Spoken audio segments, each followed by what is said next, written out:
Grest here. I have a new scope that just showed up. I've been waiting for this for quite a while now.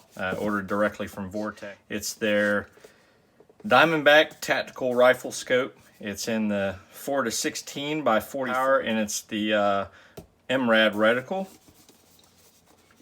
I got a build that I've been kind of working on for a while now, and I'm planning on putting this scope on there. So my experience with Vortex has been pretty positive. I've used some of their lower end scopes.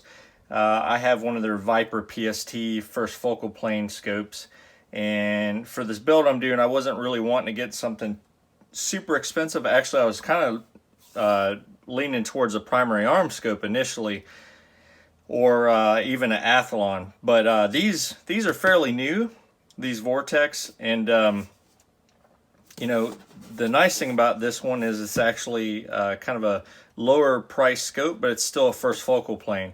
So that kind of caught my eye, and Vortex does a pretty good job of, they have a veteran military law enforcement discount program. So if you fall under one of those categories, you can contact Vortex and they will give you a little bit better pricing. So with the pricing I got, it was kind of hard to pass up. Yeah, so anyways, I just got it in and figured I would do kind of a unboxing video here with this scope, so you guys are seeing it as I'm seeing it. So grab my Benchmade knife here, and hopefully the scope, I don't unbox it and it's damaged or something like that, but I doubt that. So one thing also about Vortex is that they do have pretty good warranty service. I did have some questions about my Viper PST at one time. Some things that was going on, and I mean, you get somebody on the phone and they're able to take care of you, so they will swap stuff out and whatnot, you know, if you're having problems with a scope. So anyways, so we got a little notice here: to properly mount your rifle scope, we highly recommend using an inch-pound torque screwdriver. I so happen to have one of those, no problem there. Do not exceed 18 inch-pounds of torque on the ring screws. So this is one of those things that a lot of people, unfortunately, they make the mistake when they're installing a scope, is over torquing the rings. The rings really don't need to be torqued too high, but of course, you know, if you don't have a inch-pound torque wrench, you're not going to be able to adjust that. So let's see here. So we got a nice sunshade there. Set that over there. Let's take a look at this bad boy. So it feels fairly light. We got the normal cleaning cloth there, and then instruction manual, all yada yada yada. So set the box over the side.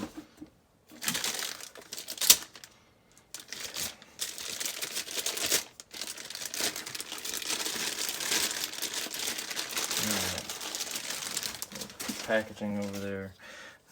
Comes with this bikini scope cover, and I can't stand these things. I got boxes and boxes of these stupid things from different manufacturers, and they're just, I guess it's better than nothing to protect your scope, but if you want something a little bit better than this, get one of those scope coat covers. Those work really good. Or I mean, for hunting scopes, I normally use the flip up lens covers. Alright, so unfortunately this scope is made in China. Again, it is one of their more budget-minded scopes, but again, first focal plane scope in a MRAD reticle is kind of nice for the price point. So I think these retail for, I want to say, $400 or so, if I'm not mistaken. So in the back here we got a fast focus eyepiece, and it's got a good bit of stiffness to it. Let's see our clicks here. These guys. Ooh, yeah, that's really stiff. So I'm sure it'll break in a little bit over time. But it's nice and smooth though. It might be a little stiff, but it seems to turn pretty easily. We got our parallax adjustment. So this guy goes, see if you guys can look at this, but we got from, looks like 20 yards, looks like 10-yard graduations all the way up to 500 and then infinity. So plenty of parallax adjustment there. So our elevation turrets, they are exposed, and I believe you can reset these for 0 if I'm not mistaken. So you just got to take the screw out of there, and then you can reset these for 0 once you get your scope sighted in. But the clicks are nice.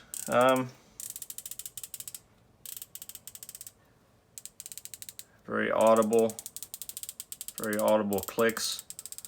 So that's good to go there. Smooth, and they got a very nice detent to them. So even though they are exposed, and this is going on mainly kind of a target rifle. I mean, I guess I could use it for varmint hunting if I wanted to.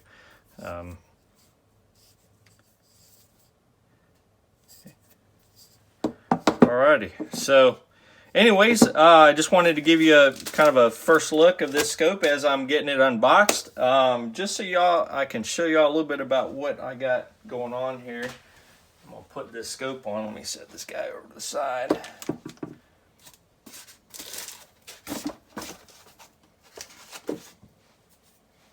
So I got this new build I'm doing right here. So this is it's not, I'm getting, the other parts actually came in for the upper, so I gotta work on that, putting the dust cover on and the forward assist button. But other than that, I mean, the upper is pretty much built. I gotta mount the scope, of course, but this is a Aero Precision M4E1 upper receiver.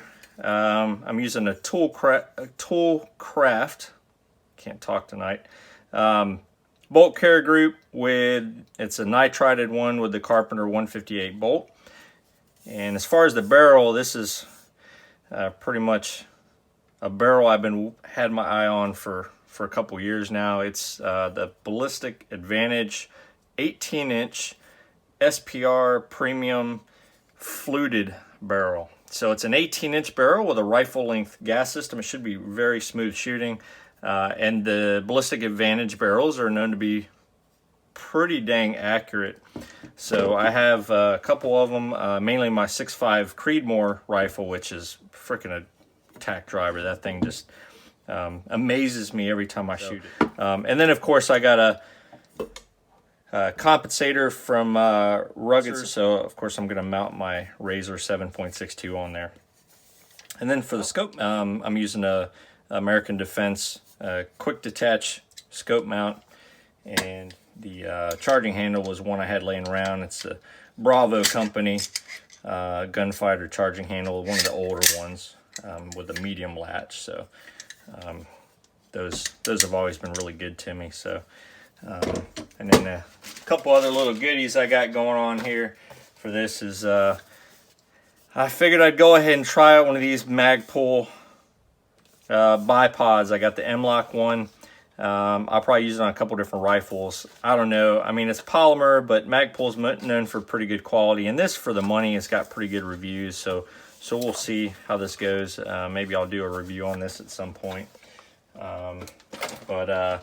So as soon as I get this built, I'm gonna take it out and throw it on one of my other lowers, and maybe just do some test rounds through it. But so far so good. It's coming together. So.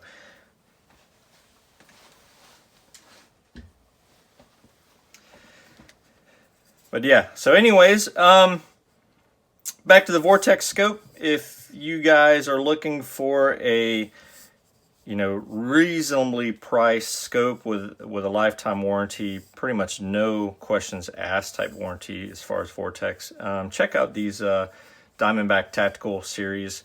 Like I said, what caught my eye was first focal plane for a really reasonable price.